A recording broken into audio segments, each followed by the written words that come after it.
বানাতে গেলাম একটা, হয়ে গেল আরেকটা। হ্যালো ভিউয়ার্স, কেমন আছো তোমরা সবাই? আমি আজকে ইউটিউবে দেখলাম একজন শেফ আমলা ক্যান্ডি বানাচ্ছিল, তো দেখে তো আমারও ইচ্ছে হলো যে আমিও আমলা ক্যান্ডি বানাই।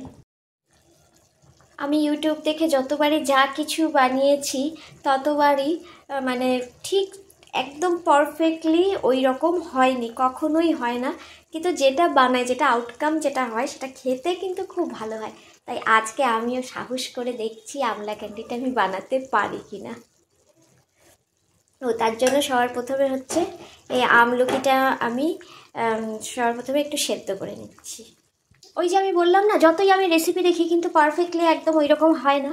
কারণ এই যে এই আমলা ক্যান্ডিটাও ওখানে দেখিয়েছিল যে ছালনির মধ্যে জাস্ট ভাপ দিতে, বাট আমার কাছে ছালনি আছে কিন্তু ভাপ দিয়ে হবে কিনা, তাই জন্য আমি এইভাবে জল দিয়ে সেটাকে সেদ্ধ করে নিচ্ছি। জাস্ট আমি একটু ঢেকে দেবো, ঢেকে দিয়ে এটাকে অনেকক্ষণ ধরে একদম লো স্টিমে আমি এটাকে বয়েল করছি।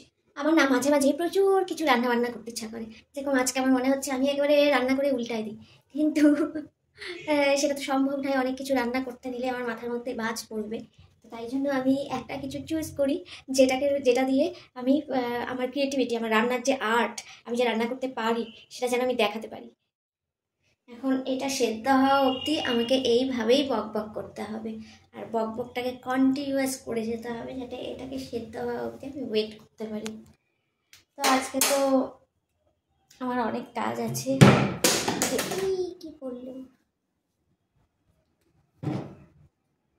দিওয়ালির আগে আমাকে ঘরে লাইটও যেন লাগাতে হবে, বাইরে সবাই লাইট লাগিয়ে দিয়েছে।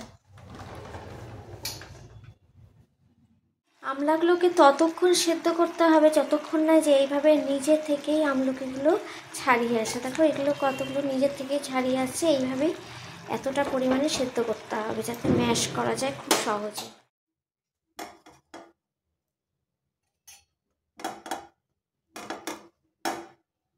তারপরে এইভাবে বীজগুলোকে ছাড়িয়ে নিতে হবে। বাবারে বাবা, একটু ঠান্ডা হলে ছাড়াবো। তো ম্যাশ করে নিতে হবে। এগুলো মিক্সার গ্রাইন্ডারে করলেই ভালো হয়, কিন্তু আমার ওই যে মিক্সার গ্রাইন্ডার দিয়ে হাত কেটে গেছিলো, তারপর থেকে তো আর ভয়ে আমি মিক্সার গ্রাইন্ডার ইউজই করতে পারি না। তো আমি এভাবে হাত দিয়ে এগুলোকে একদম পুরো মিক্সড করে নেব, পুরো ম্যাশ করে নেব। এটাকে মিক্সিতে পেস্ট করে নিলেই ভালো হতো, কিন্তু আমি হাত দিয়ে যতটা পেরেছি পেস্ট করেছি, হাত দিয়ে যতটা ম্যাশ করা সম্ভব ছিল করেছি। তো এবার আমি কড়াইতে এটাকে দিয়ে দিয়েছি। কড়াইতে অল্প আছে চালাতে হবে, আর এর মধ্যে দিয়ে দেবো গুড়। আর এর মধ্যে এতটা পরিমাণ গুড় আমি দিয়ে দিলাম, বেশ অনেকটাই এটার মধ্যে মিষ্টি লাগবে।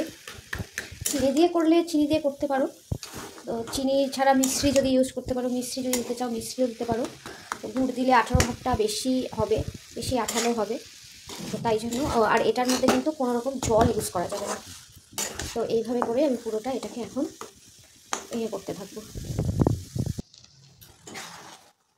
তারপর এইভাবে করে গুড় আর আমলকিকে ততক্ষণ নাড়তে হবে যতক্ষণ না এটা পুরো আঠালো হয়ে ছেড়ে আসে।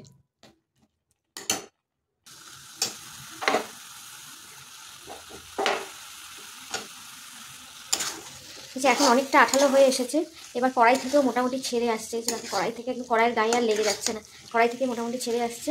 এখন আর একটু টাইম দিয়ে এটার মধ্যে একটু গোলমরিচের গুঁড়ো আর একটু বিট নুন দিয়ে দেবো। ব্যাস, এটাকে একটু টেস্ট করে দেখতে হবে যে মিষ্টিটা ঠিকঠাক আছে কি না, তারপরেই এটা তৈরি হয়ে যাবে। তো এটাকে ক্যান্ডির মতো আকার দেওয়া যায়, চৌকো বা ত্রিভুজের মতো, যেরকম ক্যান্ডি হয় ক্যান্ডির মতো আকার দেওয়া যায়, না দিয়ে এমনিও ভরে রাখা যায়। এমনিও যে কোনো কৌটোর মধ্যে, কাচের কৌটো হলে ভালো হয়, কাচের কৌটোতেই রাখা উচিত অ্যাকচুয়ালি, কাচের বা চীনামাটির কৌটোতে এভাবে করে রেখে সারা বছর কিন্তু এটাকে খাওয়া যেতে পারে। আর এটাই হলো আমলা ক্যান্ডি। একটু টেস্ট করে দেখি।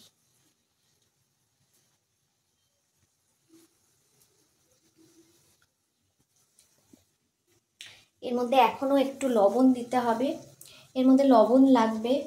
আর একটু গুড় যতটাই দিয়েছি, আর একটু মনে হচ্ছে যে আর একটু গুড় দিয়ে দিলে টেস্টটা ভালো আসবে। গুড়, লবণ আর একটু গোলমরিচের, একটু বিট নুন দিয়ে দিচ্ছি।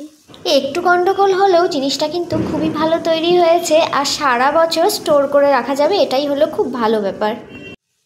এটা বানাতে অনেকটাই সময় লাগলো, কিন্তু এইটুকু খাটনিতে যদি সারা বছরের ইমিউনিটি বুস্টার তৈরি করা যায় তাহলে এইটুকু খাটনি করাই যেতে পারে। এটা কিন্তু সারা বছরের জন্যই স্টোর করে রাখা যাবে। ওই আগে যে আমি বললাম যে আমি যত ইউটিউব দেখে রেসিপি দেখে কোনো ট্রাই করি রেসিপি, কিন্তু সেটা আমার ওই সেম মতো আমি করতে পারি না। কিন্তু এটা কিন্তু স্বাদে গন্ধে সব কিছুতেই খুব সুন্দর হয়েছে। তো এভাবে কিন্তু আমলকির রেসিপি বানানো যেতেই পারে।